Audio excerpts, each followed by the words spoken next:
নমস্কার বন্ধুরা, আগামীকাল যে মঙ্গলবারটি গেছে সেই মঙ্গলবারের যে ব্রতটি আমরা করি সেইটাই আপনাদের সাথে শেয়ার করতে চলেছি। আর দেখুন, আর শেষের মঙ্গলবারটাও আমরা করি, দুটো মঙ্গলবার করি। তো আজকে সকালেই আমি চান সেরে নিয়েছি, আর ভোরের দিকে এই মুগ কলাইটা আমি ভিজিয়ে রেখেছিলাম। আর এই মুগ কলাইটি 16টি ভাগে ভাগ করব।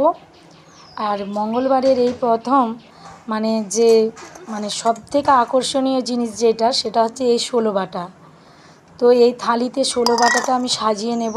কিভাবে সাজাচ্ছি দেখুন। আর 16টা ভাগ করে নিলাম মুগ কলাই, আর এক টুকরো করে আম, তার উপরে এক টুকরো করে কলা পাকা, আর এক টুকরো করে শসা, আর গুড় আর বাতাসা দিয়ে থালিটা সাজিয়ে নিচ্ছি এই 16 বাটা। আর ওইদিকে চাল, আলু, পয়সা দিয়ে ভেটিটাও তৈরি করে নিয়েছি। আর 16টা কাঁঠাল পাতা, আর একটা কাঁঠাল পাতার মধ্যে 16টা দুব্বা, 16টা তুলসী পাতা, 16টা আলো চাল, আর 16টা মুগ কলাই, আর 16টা জব দিয়ে একটা খিলি বানিয়ে নেব।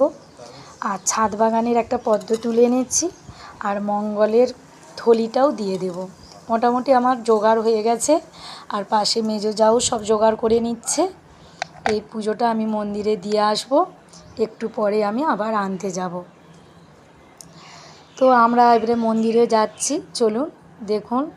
মোটামুটি সবাই যে যার থালি নিয়ে বাড়ি চলে যাচ্ছে, পুজো হয়ে যেতেই আমারটা রয়ে গেছে। চলুন আমি ঠাকুর মন্দিরের ভিতরটা নিয়ে যাই, আমাদের কুলদেবতাকে দেখাই, যে বিষ্ণু সিংহাসনে বসে আছে ওইটি আমাদের কুলদেবতা।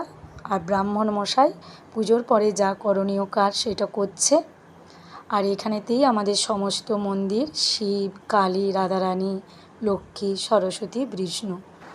যাই হোক, বাড়ি চলে এসেছি, এসে সাঞ্জল খেয়ে নিচ্ছি। আর 16 বাটাটা আমি এবারে বাড়িতে একটু রেখে গেছিলাম, সেটা মিশিয়ে নেব দিয়ে। আর সুইটি বিউটি বাড়িতে নেই, নাহলে ওরা প্রচণ্ড ভালোবাসে খেতে। ওর বাবার জন্য একটু রেখে দেব, দিয়ে মোটামুটি আমি খাওয়া শুরু করব। আর এটা খেতে খেতে উঠতে নেই। আর এটি খাওয়ার পর তারপর সারাদিন আমাদের মুড়ি খাওয়া, আর কোনো জল ভিজিয়ে না, শুকনো মুড়ি। আর আপনাদের কিভাবে এই মঙ্গলবারের পালন করা হয় সেটা কমেন্টে জানাবেন। আমাদের এইভাবেই হয়। আর এটা কিন্তু খেতে খুব অপূর্ব, খুব সুন্দর। আর পরের ভিডিওতে অন্য কিছু দেখাবো।